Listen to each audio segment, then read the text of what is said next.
Good morning. So without that, you're not serious. Go back. You come in, go back.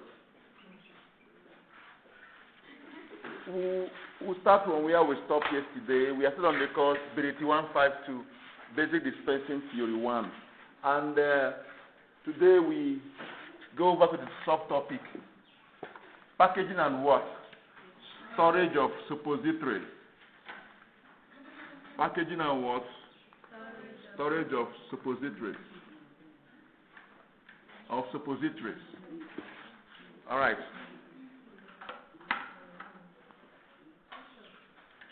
As you can see, as we all know, packaging, is it a part of a unit operation?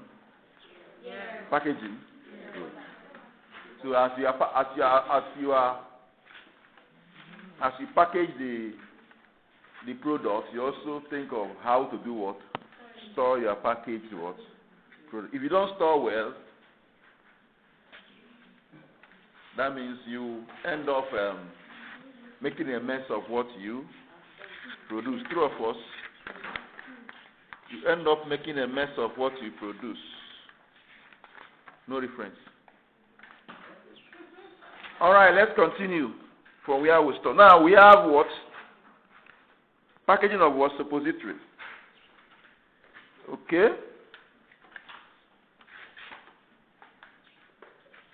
As you are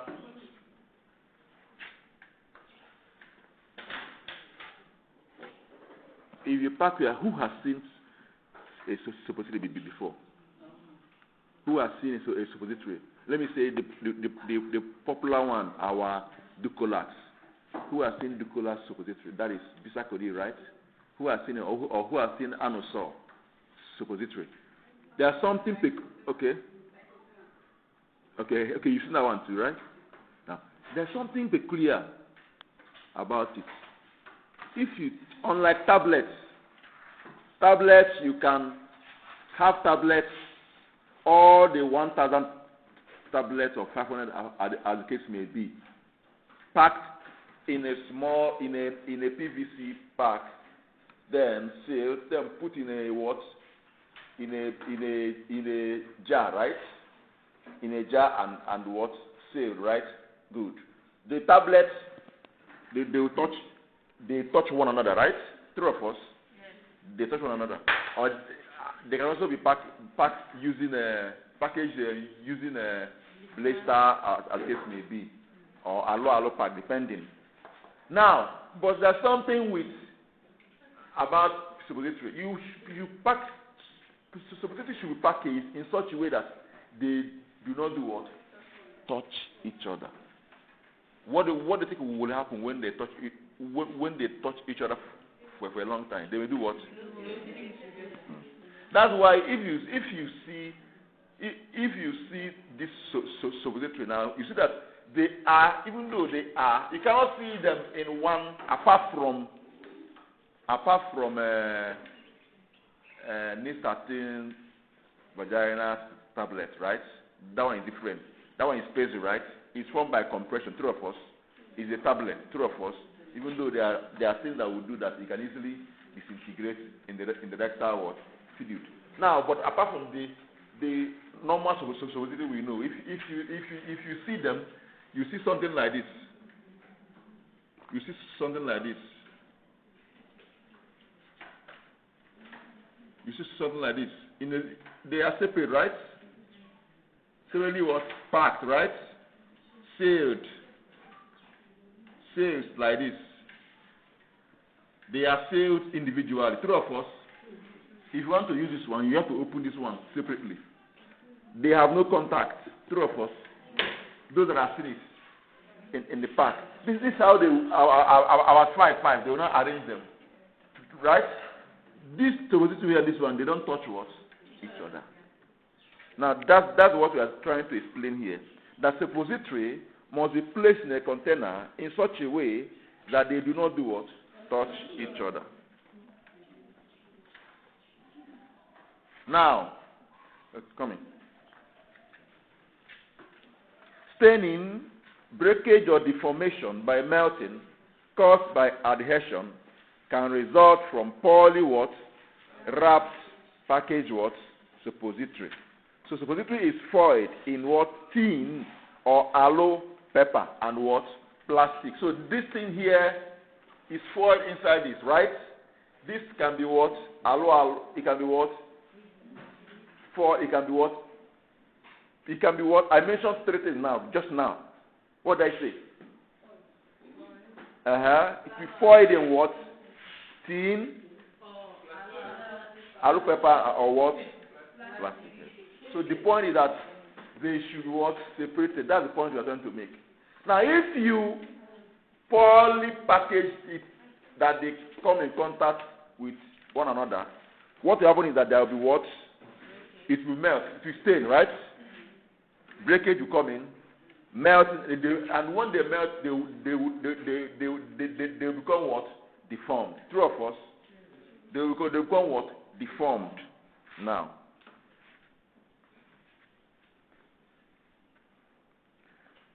so how do we now carry out this wrapping? So overlapping is done by what? Hand or what? Machine. Hand or what? Machine. So many suppository are not individually what? Wrapped. Listen carefully. Listen carefully. This is the one that they push to the market. The prefabricated ones are all together. You can easily process in large quantity. You know that they pack it and send to different locations. So they must be packed like this. I want to make a point now. I want to make a point that overwrapping is done by hand or machine. Now, many suppositories are not individually what? Wrapped. Now, in this case, they are placed in a what? Cardboard what? Boxes or plastic containers that have been molded, listen carefully, that have been molded to provide what? Compartment for 6 or 12 suppository. Am I communicating? So where do you think this is feasible? Is it in large-scale production or extemporaneous? Because you cannot go and start in your lab here, start producing this type of package. Is it possible here? So the mold that will house up to 6 to 12 will be what? Provided for storage. Once you are done, you fill the mold and keep it there. That is the packaging you can have at this level. Or maybe you are in hospital setting where you need to. I don't know where you can do such thing in Nigeria now. Our extemporaneous compounding pharmacy in hospital now, they are gradually going down. I don't know how many hospitals now do that in Nigeria now. But I know that UNTH, they do it in UNTH. I know they do it at NIUT. I don't know. There are not much again. But in that case now, maybe the only way is to put it there, especially maybe even though extemporaneous, you know that most extemporaneous preparation, how long is it supposed to stay? A day? No, it's not a day. Didn't you do extemporaneous? Okay, sorry, I forgot. How long is it supposed to stay? How long? No, you shouldn't get to 4 weeks. Highest. That is 2 weeks is okay. It shouldn't exceed up to 4 weeks.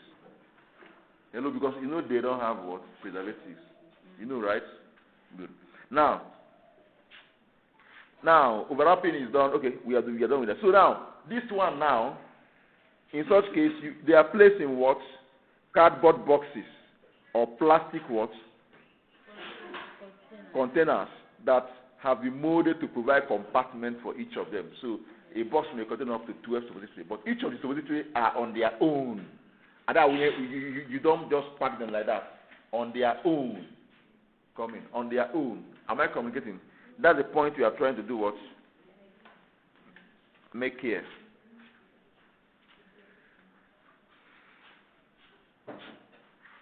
Now, a significant advance in suppository manufacturing was the development of what? Automated method for molding what? Suppository. Directly in their wrapping materials. This is currently accomplished with either plastic or what? AL foil. That's the one we describe here. Is it clear? This is the one we describe here. This one is what? Automatic. Am I communicating? Is what? Automatic. Automated, as case may be. So this is what the one we just described.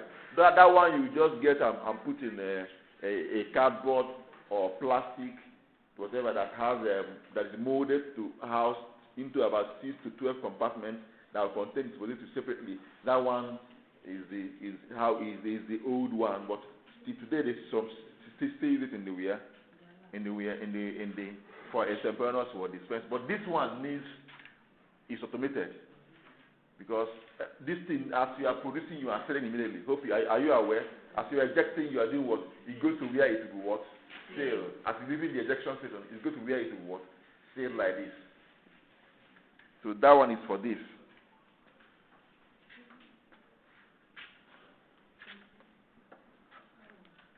Now, so what is the advantage of this? We call it in-package what? Molding. What is the advantage of this in-package? As you are molding, as it's coming out from the mold, as it's been ejected, is what? Being what? Packaged. You go into the station where it will what? Packaged. Wow. You look smart this morning. Always look like this now. Now, in-package what? Molding. Now, advantages. Number one, of course, you should know the advantage. Even without telling you, you should know the advantage, right? Because you don't need to be told that this is common with what?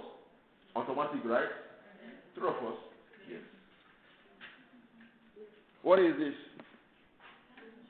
Where?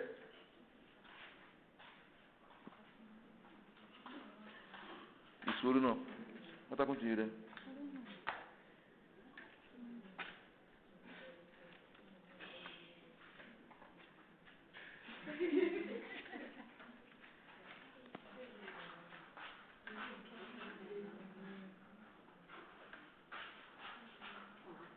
Advantages. High production rate. Do you agree with me?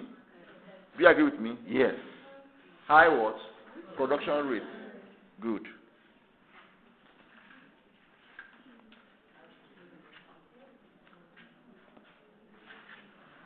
Note, there's no generation of what? Scraping. This one is fitted. Am I communicating? It's fitted to this immediately. Am I communicating? Because this one, as is entering, that thing that is sitting in it will take the shape, the size of this immediately without wasting time. Are we together? Even if it's like this, even if it's size that it will take the size immediately without wasting time. Am I communicating? So this one has it's express, and there's no bulk handling. You don't handle anything. Everything is what? Automated. Am I communicating? And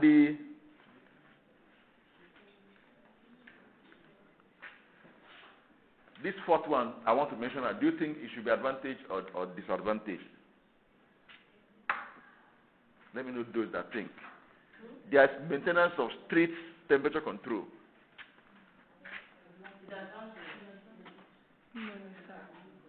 Good morning, sir. What are you doing?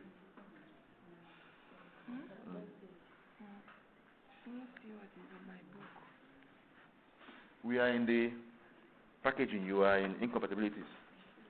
That shows that you are doing something else when I came.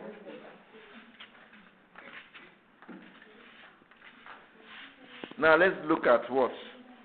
The storage. How do we store suppository without having? So is what?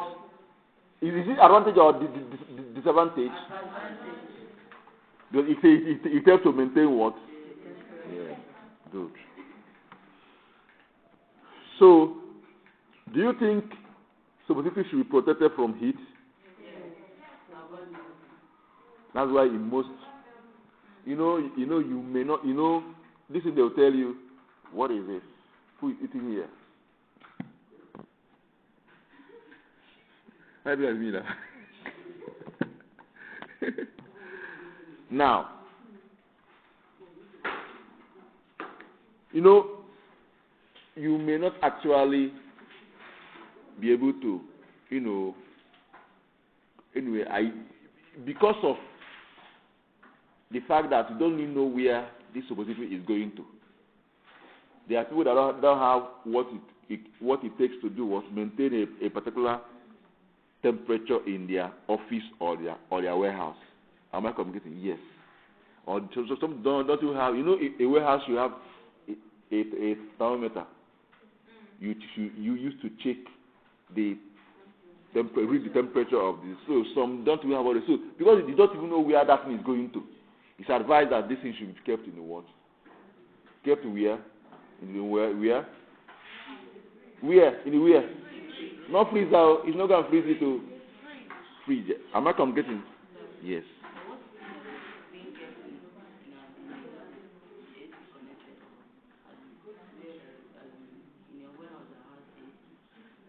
In a warehouse that has AC. Yes, it's not bad. But what is the condition of the air there? That's the point. Having AC is not. Are you aware that you can condition the air there? It depends on the temperature there. Are you aware? With AC, you can condition the temperature. Like our AC here, I think the minimum is 16. Our own in the central hospital, I think it's 16. The minimum it can go is 16. There are some that they say that they have AC, but they don't even know that AC should be controlled. True of us, it happens. So, but the best of the best is to do what? Leave it where? That's the best place it can be. In that place now, no long story. I want to get an okay. So suppository should be hello, listen to me. That suppository should be what? Protected from where? Heat. Preferably stored where? Refrigerator. Good. We know that some may have AC, we know, but it's preferably it should be stored where?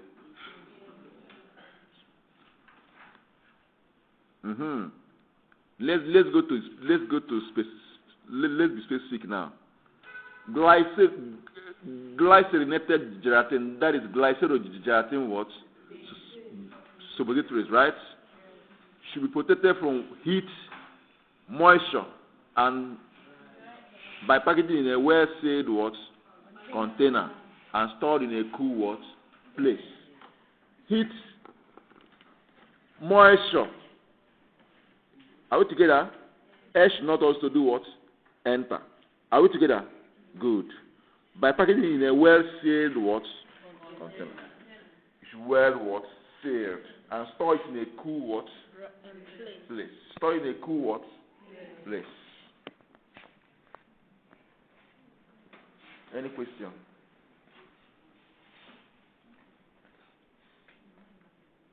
Any question?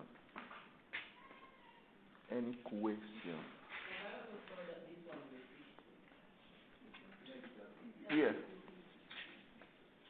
Where?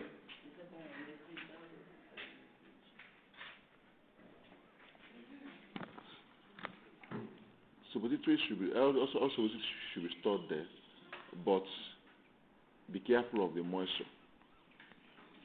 That's the problem. Altogether, be careful of what? Moisture. So how will you be able to protect it from what? Moisture. That's another point. That's another area we should look into. Remember that I said that you should protect it from what? Not just about heat. Also what? Moisture. There are something. People put. Anyway, it depends on the container they use, how they package it. The container can still protect it, depending on what they used, the quality on the material used. Is it truly what? Moisture proof? Because take it or leave it. Once it is in fridge, it must come in contact with what? Whether I like it or not. But the point is, what they use in packaging it, is it moisture proof? That's the point. So, but ideally, remember, you know that one doesn't really have much business with fridge, but it should be kept there. Because let me ask you a question. Do you think glycerogelatin-based suppository, do you think it dissolves or when it comes in contact with rectal fluid, or does it melt?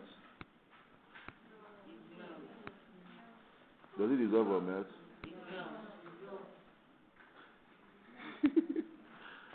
Does it dissolve or melt? Who did the assignment I gave yesterday? Who did the assignment?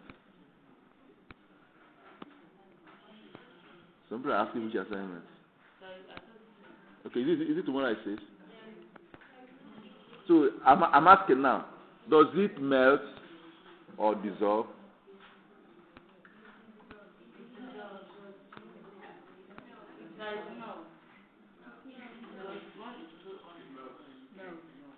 Huh? It melts, it dissolves. It melts, it dissolves.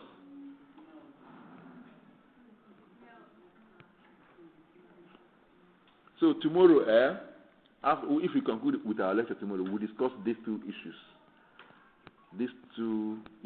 Let's see what we can make out of it. The second one I ask now is, we have established that fatty base was it to the melt, right? I'm asking now, the one that is glycerogelatin base, do they melt or do they dissolve? When they come in contact with rectal fluid, that's the question. Find out. You will discuss it with reason. You melt, it don't melt. Tomorrow we will look into it. Why did we say it to melt? So that's why I said tomorrow we'll look into it. Is it fatty? Is it fatty? That's why I say look it up. It's simple. Look it up. These are brainstorming questions that will help you to reason. Check it up. We'll discuss it tomorrow. If you see, just keep it to yourself. Tomorrow we'll talk about it. Put it down here. No, don't worry. I want us to discuss it with point and proofs. I'm gonna know the DS and like more. All right, now let's go to what we have. I think we are done, Oshe. Now, because your MCB has not come. Huh? Okay. I'll give you a chance for your project. Child. I feel like crying for you. Child. Yeah, Kali up here.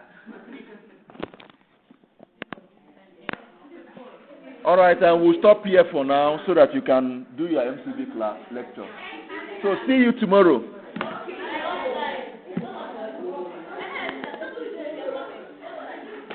Which time?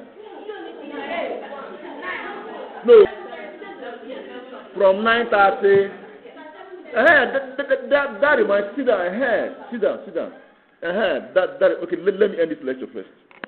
All right. Thank you. See you tomorrow.